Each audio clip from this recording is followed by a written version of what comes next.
سورہ رعد کا 5واں رکوع اور 13ویں پارے کا 11واں رکوع. وَلَقَدِ اسْتُهْزِئَ بِرُسُلٍ مِّن قَبْلِكَ، اور ضرور بے شک، لام زبر لا مانے ضرور، قد مانے بے شک. یہ اصل لفظ ہے استہزئ، لیکن چونکہ یہ آیت کے بیچ میں ہے تو پیچھے سے اسے ملا دیا جائے گا اور پڑھیں گے وَلَقَدِ اسْتُهْزِئَ. یہ جو حمزہ گرا دیا گیا اسے حمزہ وصلی کہتے ہیں فنی اصطلاح میں. وَلَقَدِ اسْتُهْزِئَ، ضرور بے شک مذاق اڑایا گیا، بِرُسُلٍ کئی رسولوں کا، من قبل کا آپ سے پہلے. اے محبوب آپ ان کی حرکتوں پر رنج نہ کریں، آپ سے پہلے بھی رسولوں کے ساتھ ایسا ہی کافروں نے سلوک کیا ہے. اور قرآن مجید فرقان حمید قیامت تک آنے والے ہر دیندار شخص کو پیغام دے رہا ہے کہ اے بندے، لوگ اگر تیرا مذاق اڑاتے ہیں، سنتوں پر تم عمل کرتے ہو، رسول اللہ صلی اللہ علیہ وآلہ وسلم سے محبت کا تم دم بھرتے ہو، دین کی تم بات کرتے ہو، تو سیکولر ذہن کے لوگ، لادینی ذہن کے لوگ، انگریزی تہذیب سے متاثر لوگ تمہارا مذاق اڑاتے ہیں. تو اے دین کا کام کرنے والوں، تم رنجیدہ نہ ہونا. جب کافروں نے اور گناہ گاروں نے انبیاء کا مذاق اڑایا تو میں اور آپ کیا حیثیت رکھتے ہیں؟ تو یہ لوگوں کی عادت ہے. ہمیں اپنے مشن سے ہٹنا نہیں چاہیے. ہمیں اللہ رب العالمین کو راضی کرنے کے لیے کام کرنے ہیں اور نصیحت ہمیں کرنی ہے اور دعا بھی کرنی ہے کہ اللہ لوگوں کو ہدایت عطا فرمائے. لیکن اگر کوئی مذاق اڑاتا ہے تو پریشان ہونے والی کوئی بات نہیں ہے. لوگوں نے انبیاء کا مذاق اڑایا تو اللہ رب العالمین تو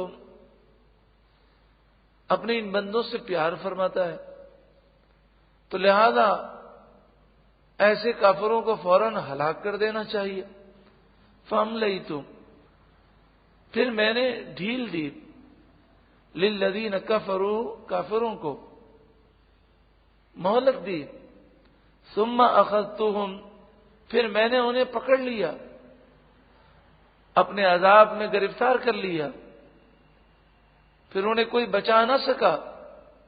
فَكَيْفَ كَانَ عِقَابِ، تو کیسا رہا میرا عذاب. أَفَمَنْ هُوَ قَائِمٌ عَلَى كُلِّ نَفْسٍ بِمَا كَسَبَتْ، تو کیا وہ رب جو ہر جان پر اس کے اعمال کی نگہداشت رکھتا ہے، جو ہر ایک کے عمل کو جانتا ہے، ہر ایک کے ارادوں کو جانتا ہے. کام تو ہم بعد میں کرتے ہیں، اللہ تعالیٰ تو ہمیشہ ہمیشہ سے ہر بات کو جانتا ہے. کیا وہ رب اور یہ جھوٹے خدا، یہ بت، کیا یہ جھوٹے خدا رب کے برابر ہو سکتے ہیں؟ وَجَعَلُوا لِلَّهِ شُرَكَاءَ، اور ان کفار مکہ نے اللہ کے لیے شرکا بنائے.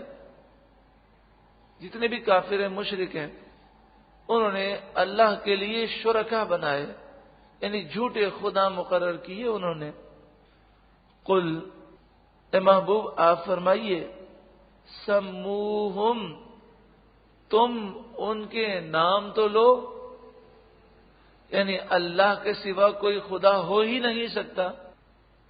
یہ تو نام لینے کے بھی قابل نہیں ہے کہ جنہیں تم نے خدا سمجھا ہے. ام، یا تنبئونہ، تم اللہ کو اس بات کی خبر دیتے ہو، بما لا یعلم فی الارض، جو اللہ زمین میں جانتا نہیں ہے. اب یہ آیت کریمہ اگر نہ سمجھی جائے تو انسان پریشان ہو جاتا ہے کیا تم اللہ کو اس بات کی خبر دیتے ہو جو اللہ زمین میں جانتا نہیں ہے؟ تو اس آیت کا مطلب یہ ہے کہ اللہ تو ہر چیز کو جانتا ہے، تو جس چیز کا وجود ہی نہیں ہے تم اللہ کو اس کے وجود کی خبر دے رہے ہو۔ یعنی مراد یہ ہے کہ اگر یہ خدا ہوتے تو اللہ تبارک و تعالی تو ہر چیز کو جانتا ہے، لہذا یہ خدا نہیں ہے اور تم نے جھوٹے خدا بنائے ہیں۔ ام بظاہر من القول، یا یوں ہی اوپری بات کرتے ہو۔ اوپری بات کا مطلب بغیر سوچے سمجھے مسلمانوں کو تنگ کرنے کے لیے تم یہ بک بک کرتے ہو۔ بل اب ذرا اس سورہ مبارکہ کے نزول کا زمانہ ذہن میں رکھیے گا۔ یہ سورہ مبارکہ تو مدنی شریف میں نازل ہوئی، لیکن یہ بات یاد رکھیں کہ مدنی سورت کے اندر بعض آیتیں مکی ہوتی ہیں۔ مدنی سورت میں بعض آیتیں کیا ہوتی ہیں؟ مکی ہوتی ہیں، اور بعض مکی صورتوں میں بعض آیتیں کیا ہوتی ہیں؟ مدنی ہوتی ہیں۔ جیسے مثال کے طور پر سب سے پہلی جب وحی نازل ہوئی یعنی قرآن پاک کی، تو سورہ علق کی 5 آیتیں نازل ہوئیں۔ پھر اس کے بعد سورہ قلم کی چند آیتیں نازل ہوئیں، پھر سورہ مدثر کی 5 آیتیں نازل ہوئیں۔ اب سورہ مدثر میں 5 آیتیں تو نہیں ہیں، اس میں تو کافی آیتیں ہیں۔ سورہ علق میں بھی 5 آیتیں نہیں ہیں، تو ان کا نزول بعد میں ہوا۔ سورہ مزمل، اس کا پہلا رکوع مکی ہے اور دوسرا رکوع مدنی ہے۔ تو ایسا ہوتا ہے کہ بعض آیتیں مکہ شریف میں نازل ہوئی اور انہیں جو مدنی صورتوں میں رکھا گیا نبی اکرم صلی اللہ علیہ وآلہ وسلم کے فرمان کے مطابق۔ اور یہ بھی ہو سکتا ہے کہ یہ آیتیں مدنی ہوں، لیکن چاروں طرف جو کفر تھا اور شرک تھا، مکہ شریف میں 360 بت نصب کیے گئے ہیں، خانہ کعبہ میں کیے گئے تھے، اور مشرکین ان بتوں کی پوجا کیا کرتے تھے، اسی طرح دیگر قبائل۔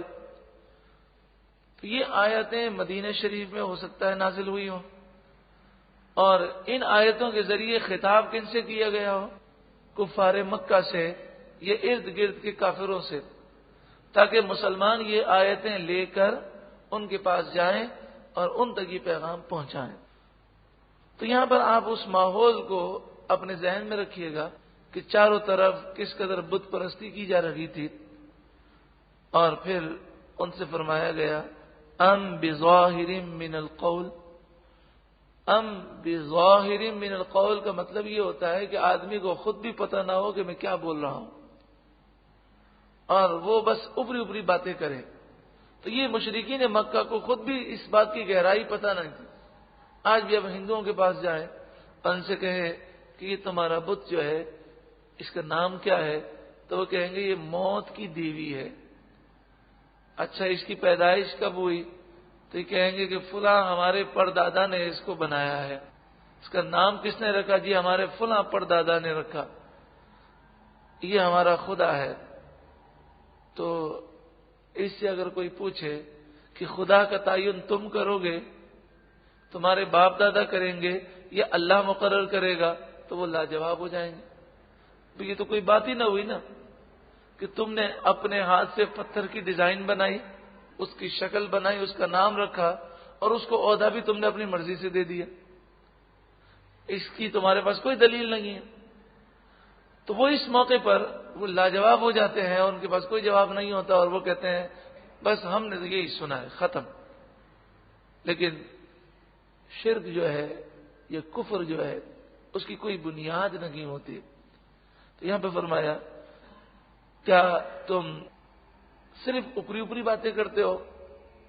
یعنی تمہارا ضمیر تو خود ملامت کر رہا ہے، تو صرف مسلمانوں کو چپ کرانے کے لیے اسے جواب دیتے ہو؟ بلکہ زین للذین کفروا، بات کس کی ہو رہی ہے؟ مشرکوں کی، لیکن مشرکوں کے لیے لفظ آیا للذین کفروا، اس لیے کہ جتنے مشرک ہیں سب کافر ہیں۔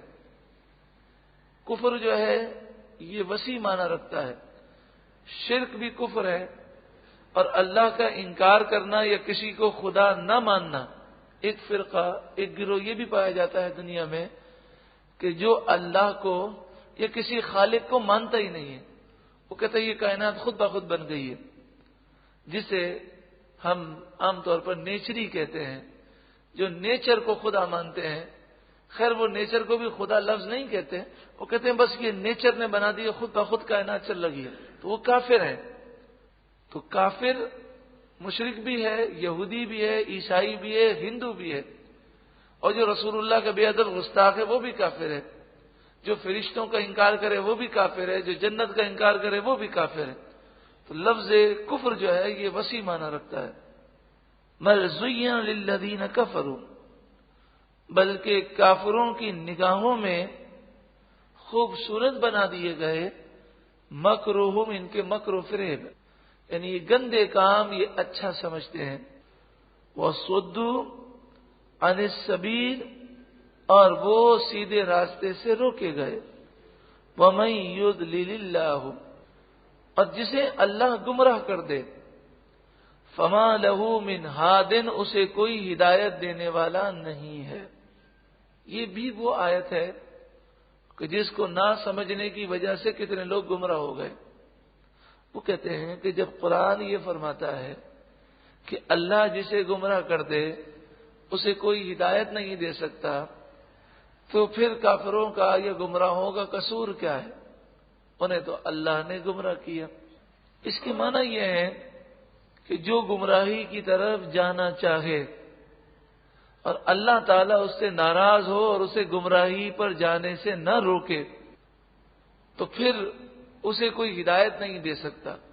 لیکن جب انسان گناہ کرتا ہے مگر اللہ کو وہ ناراض ابھی اس نے کیا نہیں ہوتا، رب کا کرم ہو رہا ہوتا ہے، تو اسے اللہ تعالی ہدایت کا راستہ دکھا دیتا ہے۔ تو وَمَن يُضْلِلِ اللَّهُ سے کیا مراد ہے؟ جس سے اللہ ناراض ہو جائے اور اسے اس کے حال پر چھوڑ دے اور وہ گمراہی کی طرف جانے لگے، تو پھر اب تم اسے ہدایت کی طرف نہیں لا سکتے۔ اس کا ہرگز یہ مطلب نہیں ہے کہ کوئی ہدایت کی طرف آ رہا تھا اور اللہ نے اسے گمراہی کی طرف لگا دیا، یہ مراد ہرگز نہیں ہے۔ لہم عذاب فی الحیات الدنیا، ان کے لیے دنیا کی زندگی میں عذاب ہے، وَلَعَذَابُ الْآخِرَةِ أَشَقُّ، اور ضرور آخرت کا عذاب زیادہ سخت ہے۔ دنیا کی زندگی میں عذاب ہے، یہ مسئلہ یاد رکھیں۔ کافروں پر جو پریشانی، جو فکر، جو مصیبت، جو ٹینشن، جو بیماری آتی ہے، سب اللہ کا عذاب ہے، اور مومنوں پر جو فکر، جو مصیبت، جو پریشانی آتی ہے یہ عذاب نہیں ہے، یہ گناہوں کو مٹانے کے لیے ہے، کیونکہ مومن پر جو بھی مصیبت آتی ہے اس سے اس کے گناہ مٹائے جاتے ہیں۔ وَمَا لَهُم مِّنَ اللَّهِ مِن وَاقٍ، اور انہیں اللہ سے بچانے والا کوئی بھی نہیں ہے۔ جب اللہ کا غضب نازل ہوگا قیامت کے دن تو ان کافروں کے لیے کوئی سفارش نہیں کرے گا، کیونکہ کافروں کے لیے کسی کی سفارش قبول نہ کی جائے گی۔ مثل الجنت التی وعد المتقون، مثال اس جنت کی کہ جس کا وعدہ متقیوں سے کیا گیا۔ الفاظ پہ غور کیجئے گا، وعد المتقون، یہاں تو لوگ گناہ کر کے بھی جنت کی امید لگائے بیٹھے ہیں۔ صبح سے لے کر رات تک انسان اگر محنت نہ کرے تو وہ 500 روپے کی امید نہیں لگاتا، ہر ایک سے کہتا پھرتا ہے میں محنت کریں گے تو پھل ملے گا، لیکن جنت میں جانے والے اعمال اختیار کیے بغیر وہ جنت میں جانے کی امید لگا کر بیٹھا ہوا ہے۔ ایک بڑی حیرت انگیز بات ہے کہ نہیں؟ انسان کسی معاملے میں بھی تکیہ نہیں کرتا، بھروسہ کرنے کے لیے تیار ہی نہیں ہے، حالانکہ روزی کے معاملے میں اللہ پر بھروسہ کرنے کا حکم دیا گیا، پھر بھی وہ بھروسہ نہیں کرتا، فکریں ہی فکریں۔ ایک چیز ہے جس میں اسے کوئی فکر نہیں، اور وہ تکیہ لگا کے بیٹھا ہوا ہے، وہ ہے جنت۔ وہ یہ سمجھتا ہے کہ جیسے ہی میں مروں گا نا تو مجھے تو جنت کا ٹکٹ دے دیا جائے گا، میں سیدھا جنت میں جاؤں گا۔ یہ وہ چیز ہے جس کے حصول کے لیے کوئی کوشش کرنے کے لیے تیار ہی نہیں ہے۔ تجری من تحتها الانہار، جن کے نیچے نہریں رواں دواں ہیں، اکلھا دائم، جنت کے میوے پھل کھانے دائمی ہیں، ہمیشہ رہنے والے ہیں، وظلھا، اور اس کا سایہ ہمیشہ رہنے والا ہے۔ جنت میں نہ دھوپ ہوگی، نہ سورج ہے، نہ چاند ہے، نہ اندھیرا ہے۔ پھر بھی فرمایا جنت میں سایہ ہی سایہ ہوگا۔ سایہ ہی سایہ ہوگا، اس سے کیا مراد ہے؟ تو فرمایا جس طرح صبح صادق سے لے کر طلوع آفتاب کے درمیان کا جو ماحول ہوتا ہے کہ دھوپ نہیں ہوتی، سورج نہیں نکلا ہوتا، پھر بھی روشنی ہوتی ہے کہ نہیں، اور ہر طرف سایہ ہی سایہ محسوس ہوتا ہے، تو فرمایا جنت میں ایسا ماحول ہوگا۔ یہ صرف سمجھانے کے لیے، ورنہ جنت کی کسی نعمت کو تشبیہ نہیں دی جا سکتی۔ تلک عقبی الذین اتقوا، یہ متقیوں کے لیے ٹھکانہ ہے، وعقبی الکافرین النار، اور کافروں کا ٹھکانہ جہنم ہے۔ اللہ تعالی خاتمہ بالایمان نصیب فرمائے، کیونکہ جس کا خاتمہ کفر پر ہوا اسے پھر ہمیشہ جہنم میں جلنا ہے۔ اللہ مسلمانوں کے ایمان کی حفاظت فرمائے۔ آج کل تو ایمان کی حفاظت بڑی مشکل ہو گئی۔ اصل میں علم دین تو اتنا ہوتا نہیں ہے لوگوں کو، اور پھر اخبارات، رسائل، ڈائجسٹ، ناول، ٹی وی، فلمیں، ڈرامے، پھر ٹی وی پر بحث، اور خاص طور پر دینی بحثیں، سننے والا بھی جاہل ہوتا ہے اور کرنے والا بھی جاہل ہوتا ہے۔ تو جوہلا جمع ہو کر جب بحث کرتے ہیں، ایک تو ڈاکٹر صاحب ہیں، ایک انجینئر ہیں، آپ کہیں گے ڈاکٹر صاحب جاہل تو نہیں ہوتے؟ وہ ڈاکٹر صاحب علم رکھتا ہے ڈاکٹری کی فیلڈ میں، لیکن قرآن و حدیث کا وہ ماہر نہیں ہوتا۔ ایک اداکار بیٹھا ہے تو ایک فنکار بیٹھا ہے، اور دین کی باریکیوں کے بارے میں بحث کی جا رہی ہے۔ ان سے دین کے بارے میں پوچھا جا رہا ہے، وہ اپنی عقل سے تکے مار رکھے ہیں، لوگ بیٹھ کر سن رہے ہیں۔ ہم ان سے کہیں بھئی کیوں سنتے ہیں؟ تو کہتے ہیں جناب ہم تو سب کی سنتے ہیں، جو سمجھ میں آتا ہے کرتے ہیں۔ اب اس میں جب سب کی سنتے ہیں تو ان کی سمجھ میں بس اوقات کفر آ جاتا ہے، اور پھر ہوتا یہ ہے کہ وہ کفر بک دیتے ہیں یا سر ہلا دیتے ہیں تائید میں، یہ کہتے ہیں یہ صحیح کہہ رہا ہے، ایمان ہو گیا برباد۔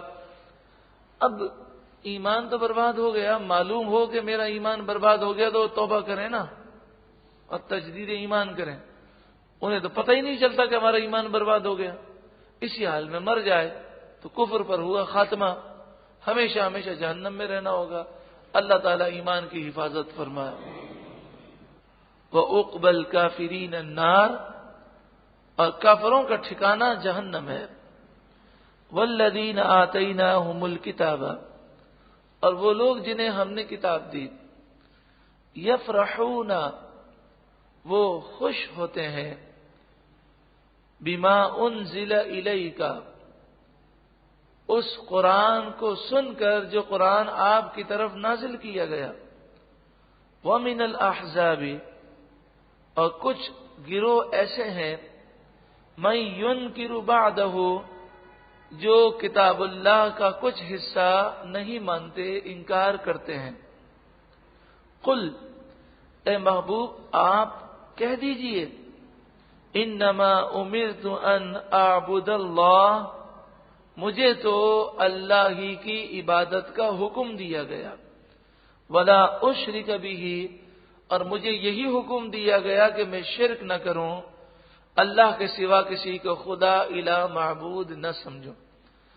یہاں پر اچھی طرح یہ بات سمجھ لیں کہ توحید اس چیز کا نام نہیں ہے کہ ہم یہ کہیں کہ اللہ نے فرشتوں کو کوئی اختیار نہیں دیا، نبیوں کو یا اولیاء کو کوئی مقام و مرتبہ نہیں دیا۔ یہ توحید اس چیز کا نام نہیں ہے۔ توحید کس چیز کا نام ہے؟ ہم یہ کہیں کہ اللہ نے فرشتوں کو، نبیوں کو، اولیاء کو بڑا مقام و مرتبہ دیا، مگر وہ خدا نہیں، الہ نہیں، معبود نہیں، اور یہ ساری طاقتیں باذن اللہ ہیں۔ دیکھیں عیسیٰ علیہ الصلوۃ والسلام کوئی عیسائی خدا کہتے ہیں اور کہتے تھے، جب قرآن نازل ہو اس وقت بھی وہ خدا کہتے تھے، قرآن نے جگہ جگہ ذکر کیا، لیکن پورے قرآن میں آپ دیکھیں قرآن نے عیسیٰ علیہ السلام کی توہین نہیں کی، اور یہ نہیں کہا کہ وہ کچھ بھی نہیں کر سکتے تھے، بلکہ کہا ہاں وہ مردوں کو زندہ کرتے تھے، وہ غیب کی خبریں دیتے تھے، وہ مادرزاد اندھوں کو شفا دیتے تھے، برس کے مریضوں کو وہ شفا دیتے تھے، مگر باذن اللہ وہ خدا نہیں، الہ نہیں، معبود نہیں، اور ان کی ساری طاقتیں اللہ کے اذن سے ہیں۔ تو یہ ہے توحید خالص۔ توحید اس چیز کا نام نہیں ہے کہ اللہ والوں کی توہین کی جائے یا ان کے مقام و مرتبے کو تسلیم نہ کیا جائے، بلکہ توحید اس چیز کا نام ہے کہ اللہ کے سوا نہ کوئی الہ ہے، نہ خدا ہے، نہ معبود ہے، سب کچھ کرنے والا حقیقی طور پر اللہ ہے، اور اللہ کے نیک بندوں کو اللہ نے بہت اختیارات دیے، مگر اللہ ان کا محتاج نہیں ہے، اور وہ جو طاقتوں کا اظہار کرتے ہیں وہ اللہ کے اذن سے کرتے ہیں، اور اللہ کی مشیت کے بغیر پتہ بھی ہل نہیں سکتا۔ حقیقی طور پر مدد کرنے والا اللہ ہے، فرشتے، انبیاء اور اولیاء ذریعہ اور وسیلہ ہیں۔ یہ عقیدہ ہے خالص توحیدی عقیدہ۔ قل انما امرت ان اعبد اللہ ولا اشرک به، آپ فرما دیجئے مجھے تو یہی حکم دیا گیا کہ میں صرف اللہ کی عبادت کروں اور اللہ کے برابر کسی کو نہ ٹھہراؤں، کسی کو خدا الہ معبود نہ سمجھوں، میں شرک نہ کروں۔ الیہ ادعو، اللہ ہی کی طرف میں بلاتا ہوں، وَإِلَيْهِ مآب، اور اللہ ہی کی طرف میں رجوع کرتا ہوں، اللہ ہی کی طرف مجھے پھرنا ہے۔ وَكَذَلِكَ، اور اسی طرح انزلناہ، ہم نے نازل کیا، حکمن عربین، عربی فیصلہ، یعنی قرآن یہ فیصلہ کرنے والی کتاب ہے، اور اسے ہم نے عربی میں نازل کیا۔ کتنی پیاری زبان ہے عربی، کہ سب سے افضل کتاب عربی میں نازل ہوئی۔ انگلش کے لیے لوگ مارے مارے پھرتے ہیں، مونٹیسری سے لے کر پی ایچ ڈی لیول تک کتنی انگریزی کی کتابیں پڑھتے ہیں، پھر بھی انگریزی پر عبور حاصل نہیں ہوتا، پھر بھی بسا اوقات وہ انگریزی بولتے ہیں تو انگریز ہنستے ہیں کہ اس طرح انگریزی بولی جاتی ہے، پھر وہ انگریزی سیکھنے کے لیے انگریزوں کے ماحول میں بیٹھتے ہیں، بڑی پریکٹس کرتے ہیں، ساری زندگی اس میں لگا دیتے ہیں، لیکن دنیا کی خاطر اتنی محنتیں ہیں، کاش قرآن کی محبت میں لوگ عربی سیکھنے کی کوشش کریں، کاش قرآن کی محبت میں انہیں عربی سیکھنے کا شوق پیدا ہو۔ زبان سیکھنے میں کوئی حرج نہیں ہے، انگریزی سیکھیں، چائنیز سیکھیں، روسی زبان سیکھیں، جرمنی زبان سیکھیں، اس میں کوئی حرج کی بات نہیں ہے، مگر کسی زبان کی تہذیب سے متاثر ہونا غلط ہے، اور احساس کمتری غلط ہے۔ چائنا کا وزیر اعظم ایک دفعہ پاکستان آیا تو پاکستانی وزیر اعظم نے یا کسی وزیر نے انگریزی میں ویلکم کہا، تو اس نے اپنی چائنیز زبان میں ویلکم کہا۔ بیچارے پاکستانی صحافی تو ایسے ہی ہے، وہ تو انگریزی جس کو بولنے نہ آئے اسے کہتے ہیں جاہل ہے۔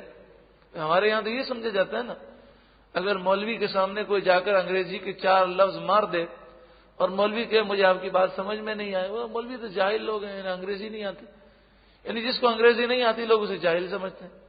تو صحافیوں کو بڑی حیرت ہوئی، تو وہ کہنے لگے کہ آپ کو انگریزی میں ویلکم کہنے بھی نہیں آتا؟ تو اس چائنیز وزیر اعظم نے کیا خوب جواب دیا، کہا تھا تو بہت کچھ ہے، لیکن ہم تمہیں یہ بتانا چاہتے ہیں کہ ہمارے منہ میں ہماری اپنی زبان ہے، کسی کی ادھار مانگی ہوئی زبان نہیں ہے، اور ہم احساس کمتری رکھنے والی قوم نہیں ہے۔ چائنا کی جو ترقی ہے اس کا راز یہی ہے، وہ یہ قوم احساس کمتری کی شکار نہیں ہوئی۔ چائنیز زبان پوری دنیا میں ایک ایسی زبان تھی کہ جس کا سیکھنا بہت مشکل ہے۔ آپ بھی ذرا چائنیز کا ہے، جو حروف تہجی ہیں سیکھنے کے لیے جائیے تو صحیح، پورا مہینہ گزر جاتا ہے، حروف تہجی آدمی ادا ہی نہیں کر سکتا، اتنے مشکل ہیں۔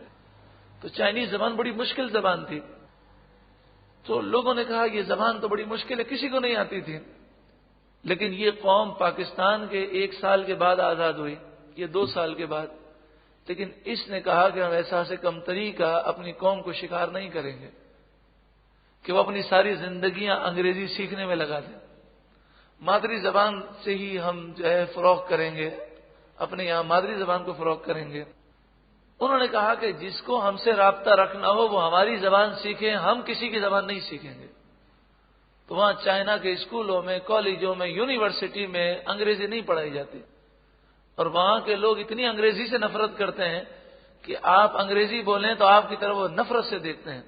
ہاں، آپ اردو میں ان سے بات کریں تو بیچ میں ٹرانسلیٹ رکھیں گے، وہ ٹرانسلیٹر جو ہے ان کو چائنیز میں ٹرانسلیٹ کر دے تو یہ خوش ہوتے ہیں، لیکن انگریزی مارنے پر بڑا یہ ناراض ہوتے ہیں۔ اسی طرح فرانس، اسی طرح لاطینی امریکہ میں بعض ریاستوں میں، اور کئی ایسے علاقے ہیں یورپ کے اندر بھی کہ وہ انگریزی سے بڑی شدید نفرت رکھتے ہیں، اور وہ کہتے ہیں نہیں ہمیں اپنی زبان پر فخر ہے۔ تو ہم مسلمان غرور و تکبر تو نہیں کرتے، لیکن کم از کم احساس کمتری کا تو شکار نہیں ہونا چاہیے۔ اللہ تبارک و تعالی مسلمانوں کو دین سیکھنے کا شوق عطا فرمائے۔ وَلَئِنِ اتَّبَعْتَ أَهْوَاءَهُمْ، اور اے سننے والے، دیکھیں اتبعت، اس کا لفظی ترجمہ ہے اگر تو نے پیروی کی، لیکن یہ قرآن مجید فرقان حمید کا انداز ہے کہ عام لوگوں سے جب خطاب ہوتا ہے تو کبھی واحد کی ضمیر ہوتی ہے، کبھی جمع کی ضمیر ہوتی ہے، تاکہ قرآن پڑھنے والے کو ایسا محسوس ہو جیسے ڈائریکٹ مجھ سے بات کی جا رہی ہے۔ اس کے مخاطب رسول اللہ نہیں ہے، کیونکہ رسول اللہ صلی اللہ علیہ وآلہ وسلم کبھی بھی کافروں کی خواہشات کی پیروی کر ہی نہیں سکتے۔ وَلَئِنِ اتَّبَعْتَ أَهْوَاءَهُمْ، اور اے سننے والے اگر تو نے پیروی کی ان کافروں کی خواہشات کی، بعد ما جاءک من العلم، بعد اس کے کہ تیرے پاس علم آ چکا، ما لک من اللہ من ولی ولا واق، تو اللہ کے مقابلے میں اللہ کے عذاب سے بچانے والا نہ کوئی دوست ہوگا اور نہ ہی کوئی واقعن بچانے والا ہوگا۔ اللہ رب العالمین مسلمانوں کو کافروں کی خواہشات پر چلنے سے محفوظ فرمائے۔ جن لوگوں نے یہ شور مچایا اور کہا کہ توہین رسالت کا قانون یہ کالا قانون ہے، نعوذ باللہ من ذالک، استغفر اللہ، اور کہا کہ یہ بدلنا چاہیے، سوال یہ ہے کہ یہ کس کے کہنے پر اور کن کی خواہشات پر شور مچا رہے تھے، اور شور مچا رہے ہیں امریکہ کی خواہشات پر، یہود و نصارہ کی خواہشات پر، اور قرآن کافروں کی خواہشات پر چلنے سے منع کرتا ہے۔ اللہ تبارک و تعالی تمام مسلمانوں کو عقل سلیم عطا فرمائے اور اس طرح کی گفتگو کرنے سے محفوظ فرمائے۔ یہ امریکہ، یہ یہود و نصارہ نہ کسی کے دوست ہوئے ہیں نہ آئندہ ہوں گے، یہ مفاد پرست ہیں، خود غرض ہیں، انہوں نے نہ پہلے کسی کا ساتھ دیا ہے نہ آج دیں گے، نہ یہ کسی کی سیٹ بچا سکے ہیں نہ بچا سکیں گے۔ اللہ کو راضی کرنا چاہیے اور اسی کی کوشش کرنی چاہیے۔ جو رسول اللہ کا سچا پکا غلام ہے اس کی اللہ ضرور مدد فرمائے گا۔